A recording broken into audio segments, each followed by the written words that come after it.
Wow. Thank you, Diana. Sorry, I better start. Thank you, Diana. Not just for that introduction, but for all your work on this campaign. Diana's been out hammering in signs, knocking on doors, making calls, making introductions that I wrote for her, with a commitment and compassion that she brings to everything. I would like to acknowledge, I'd like to begin by thanking the Chiefs for hosting me and us on Treaty 1 territory, and recognize the Chiefs that are here from across Manitoba and acknowledge that we're also on the homeland of the Red River Métis. Now, it is great to be back in Winnipeg, back so quickly, place of such culture, creativity, from the ballet to history, of course, home of the world-famous Whiteout, which is back in full force as the Jets get ready to beat the Blues. But I want to talk about another starting lineup that is right behind me, home to some of the most amazing Liberal candidates who are absolutely deep, deep, deep in the playoffs, and we need to push them over the edge. We need them. We need them. I need them. Our country needs them in Ottawa to build Canada strong. Now, there's a question. Who in this room is ready? Who is ready to stand up? Stand up for Raoul. Stand up for Thomas. Stand up for Canada. Who is ready to help the Liberal Party win the most consequential election in our lifetimes? We got to be ready. You're ready. That's good. That's what I need. I need everyone. It's consequential because President Trump's trade war has ruptured the global economy. More fundamentally, he has betrayed us, Canada, America's neighbor, America's most steadfast ally. This is a tragedy. It is a tragedy, but it is our new reality, and we have recognized this. It is a time for serious leadership, and it's time to come together as a united country.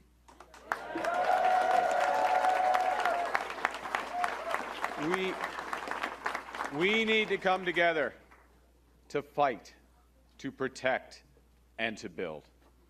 We will fight Trump's tariffs with counter tariffs of our own, which will cause maximum damage south of the border with minimum impact here in Canada. And they're starting to feel it. They are starting to feel it, which is why they're starting to change their policy. We will protect our workers. We will protect our workers and the businesses that are most affected by the Americans. We're going to use every single dollar that we collect from our retaliatory tariffs and give back to those workers and those businesses. Because we are all in this together. But above all, what we need to do in Manitoba and across Canada, we need to unite to build Canada strong. And you know, always try and be straight up. And I've said from the start that that will require big changes. These aren't minor changes. It will require big changes. And I'm ready. I'm ready to make them because, look, I'm not a career politician. I'm still learning how to be a politician. Yes, I think it's a good thing. You know, but I am a pragmatist. And so when I see something that's not working, I will change it. And that's exactly what we did as soon as I became Prime Minister. Homes have become too expensive, so we cut taxes on them, set out a strategy to build twice as many homes every year using Canadian technology, Canadian skilled labor, Canadian lumber. We saw that the capital gains tax hike was stifling the very builders and innovators that we need to build this country, so we reversed it. We saw that the consumer carbon tax had become too divisive. So Terry and I and the rest of the cabinet, we eliminated it on day one, saving you. And now what we're going to do is to get the big polluters to pay you to save energy, to retrofit your homes, to drive more efficient cars. Not the taxpayers, the big polluters. Nous avons élargi l'accès au régime canadien de soins dentaires pour que 5 millions de Canadiens de plus puissent en bénéficier. Nous avons renforcé nos relations commerciales avec l'Union européenne pour que nos exportateurs soient moins dépendants des États-Unis. In the first week, and also in the first week, nous avons conclu une entente importante avec l'Australie et renforcé notre coopération militaire avec la France et le Royaume-Uni. Bravo. C'est ça. And at the end of my first week, some said this was a bad idea, but at the end of my first week, I brought together all the premiers to Ottawa. Premier Canoe was there in Ottawa. And let me, actually, I'm going to give a shout out. I don't think he's here. He's here in spirit because he's been a very constructive partner over the course of the last 5 weeks. And I give him my credit. He's someone who's looking to get things done. And so we brought all the premiers to Ottawa in the middle of this crisis and said, listen, we've got to act. And we agreed to eliminate barriers to trade and goods and the movement of people and professionals across our country. Bravo. Free trade in Canada. And I thought after that evening when I got home, I thought, no, I've been around a while. When's the last time all the provinces agreed about anything? Daniel Smith was there. Like, it was like, you know, except hating the federal government, but that's another story. But the fact is, it's long past time. We need one economy in this country, not 13. And so you can't ask things of others if you're not going to do them themselves. So if we are elected, we will do our part. We will put in place legislation by July 1st to eliminate all federal barriers. Free trade in Canada by Canada Day. So when I look at it, I think in 9 days as a new government before we called the election, we did more than Pierre Poilievre imagined in his decades as a politician. And that's if he had an imagination and didn't just mimic President Trump. I'm just saying. It just seems like there's a lot of similarities there. So the question, one of the questions on Monday is, imagine what we could do together over the next few years with a strong mandate. That is my And, you know, we need that strong mandate. We need a strong, positive government because, as the President made clear again yesterday in the Oval Office, he is trying to break us so that America can own us. Never happened. Never happened. He's going to have to come through. He's going to have to come through Winnipeg. Fort Garry, you? Just you? Okay, that's good. The rest of us will sit back. We'll watch the hockey. You can sort him out. He's not going to make it through. He's not going to make it through this room, let alone through this country. But look, you know, it is a betrayal, I said a moment ago, and we're over that shock. But we shouldn't forget the lessons that are being taught. We have to look out for ourselves.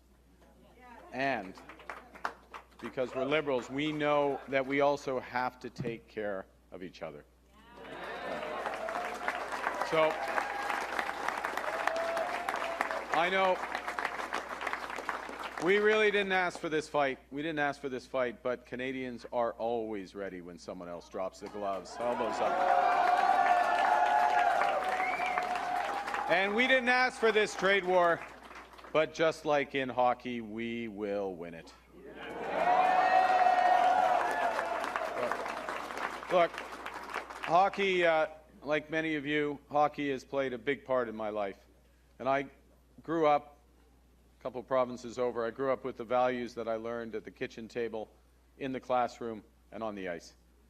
My parents were teachers, and yep, it was good. We like teachers. Everyone either is a teacher or knows a teacher, I think, at this point. They stress the importance of hard work, of supporting our community, and of caring for others. And my coaches taught me to play hard, to be ambitious, but, given it's Canada, to stay humble. These are Winnipeg values. These are Canadian values. Et je me suis appuyé sur ces valeurs quand j'ai géré des crises au Canada et à l'étranger. Et aujourd'hui, je m'appuie sur elles pour faire face au président Trump et bâtir une économie renouvelée, où tous peuvent réussir dans un monde qui a été profondément transformé. Now, there is someone, Pierre Poilievre, who doesn't get any of this, and I've seen this movie before around the world. There's a type, and he's one of them, there's a type of lifelong politician who worships at the altar of the free market, despite never having actually worked in the private sector. Yeah. Although apparently, yeah, he's the kind of politician who's never changed his mind. He bragged about that a few months ago. He's never changed his mind since he was 17. So he has a reflex to cut. Has anyone else learned anything since they were 7? Hands up if you learned a few life experiences you got behind. He has a reflex to cut, destroy, and divide. You know, but we need solutions, not slogans. We need calm. We need calm, not chaos. And above all, we need action, not anger. You know, we see,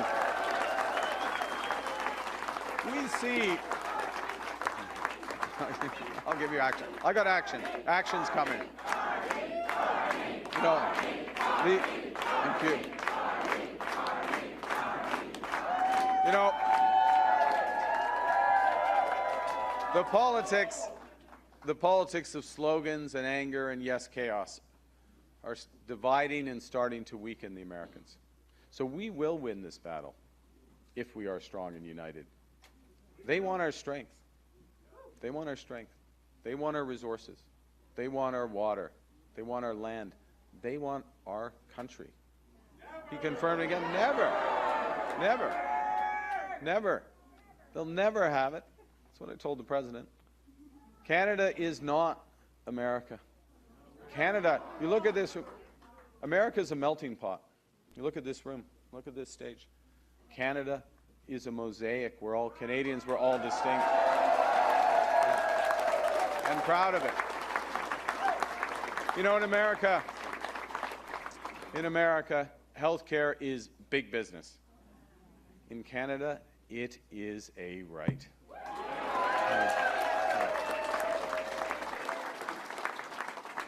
Et aux États-Unis, on ne reconnaît pas les différences. On ne reconnaît pas les peuples autochtones. Et il n'y aura jamais de droit pour la langue française. Oui, jamais. Les États-Unis ne sont pas le Canada. Et le Canada n'en fera jamais partie, jamais. Canada will never be part of America in any way, shape, or form. So, with that settled, settled on our side of the border, well, settled, they'll figure it out eventually. What do we do? Well, having been in a few crises, I know the first thing you need to do in a crisis is you have to prepare for the worst, not hope for the best.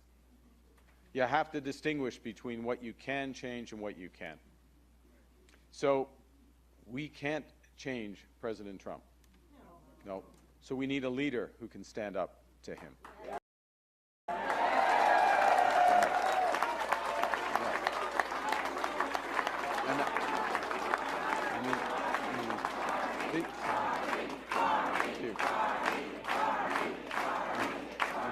And that leader's not Pierre Poilievre, who draws his inspiration from President Trump, who copies his idea, whose first instinct when our nation was attacked was to call Canada stupid. Shame. Le Canada a besoin d'un leader qui comprend que nous sommes maîtres chez nous, que nous pouvons contrôler notre destin économique. We can control our destiny with the right plan. Because in a crisis, plan beats no plan. And to succeed in a crisis, you need to act with overwhelming force. Because people naturally have anxieties. You need to overcome those. You need to break through the fog of uncertainty that businesses face. And above all, you need to replace what the crisis is taking away. And that's what our plan for Canada Strong will do.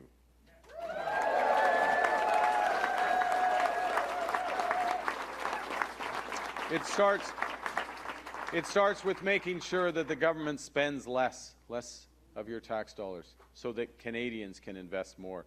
But at the core of the plan is to build. To build, baby, build. That is what we're going to do in this country. Millions of homes. Notre plan va permettre de bâtir des millions de logements, de faire du Canada une superpuissance énergétique, de créer de bonnes carrières dans les emplois spécialisés et de bâtir de nouveaux corridors commerciaux avec des nouveaux partenaires autour du monde, des partenaires fiables. Now, what our plan will do is to fight back, yes, against President Trump and win that trade war. But what it really will do is usher in a new era of investment, jobs, growth, creating $20,000 of new value for every Canadian over the next 5 years. That is what's making Strong today. Now, I know Canadians have a choice in a few days, and so should do a little comparison here, and this is, I'm going to give you an objective view. The Conservatives finally released their platform 2 days ago. Yeah, lots of nice pictures in it, not a lot of writing. Doesn't really add up. Once again, demonstrating that Pierre Poilievre has no plan to stand up to President Trump. He is literally grasping at straws as we face. It's an important issue. Don't get me wrong. We got to sort that out. We got to sort that out. What he's offering Canadians is a fantasy of fiscal tricks and phantom growth. He's ignoring the investments we need to build the strongest economy that works for everyone. He's surrendering, literally surrendering, in the fight against climate change. He wants to cut what Canada needs: $10 a day childcare, dental care for 8 million Canadians, pharmacare, the CBC, Radio-Canada. In Manitoba, unbelievable. His bring it home tax cut is never home. It doesn't arrive. It doesn't arrive for 4 years. That is after President Trump is due to leave office. I chose every word in that sentence carefully, by the way. Our tax cut, our middle-class tax cut, shows up Canada Day, $825 off a hard-working people. Now, because you have to act now, we have to act now. Unlike Pierre Poilievre, I've managed budgets before. I've managed economies before. I've managed crises before. So as I said, you prepare for the worst, not hope for the best. You build forward, you don't cut back. A crisis is a time to come together, not to sow division. It is a time for experience, not experiments. I know how we can give each other far, far more than the Americans can ever take away. And how, as America retreats from the world, Canada can lead it.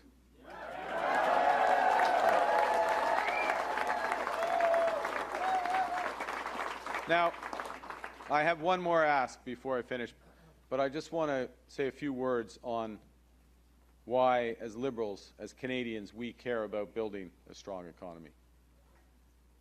And it's because we care about people.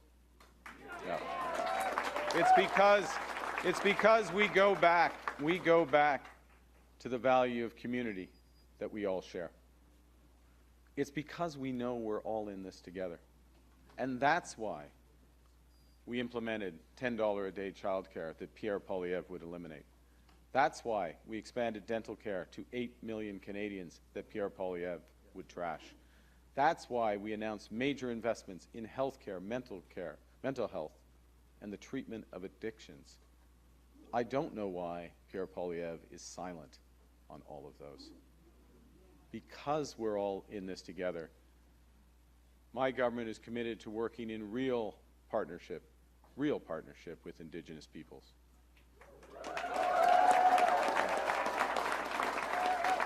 That means upholding the principle of free, prior, and informed consent. Yeah. It means practical. That's right. It means practical steps like doubling the Indigenous Loan Guarantee Program to $10 billion. That makes it easier for Indigenous communities not just to be part of projects, but to build long-term wealth by being owners of major resource projects.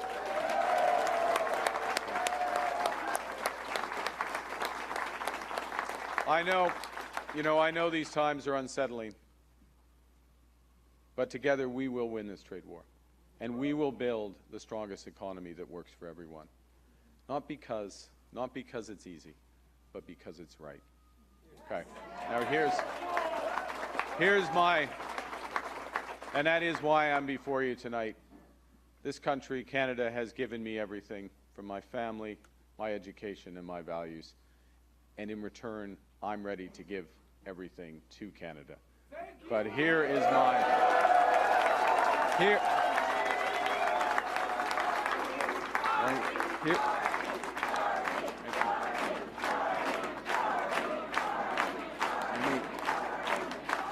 here is my ask. Here is my ask. I told you there was one ask at the end. I need your help. There are only 4 days left in this campaign. So to use a hockey analogy, there are 5 minutes, 4.5 minutes, count tonight, left in the third period of the 7th game of the Stanley Cup Finals. Okay? It is time to leave everything on the ice. What would the Jets do in this situation? They leave everything on the ice, right? And in this situation, that means, if you can, helping to knock on even more doors, helping to make even more phone calls, talking to your friends, families, neighbors, strangers about the vote. Because on Monday, the people of Winnipeg, the people of Manitoba could decide who is the next Prime Minister of this country. So I'm asking for your vote so I can help protect the values we share, so I can stand up to Donald Trump, so we can build a united Canada. I'm asking for your vote to send the people behind me who are running, as well as Doug, who is in the ER tonight. He's in the ER. That is a servant sending us to Ottawa on your behalf to build Canada strong. Thank you very much. Merci beaucoup.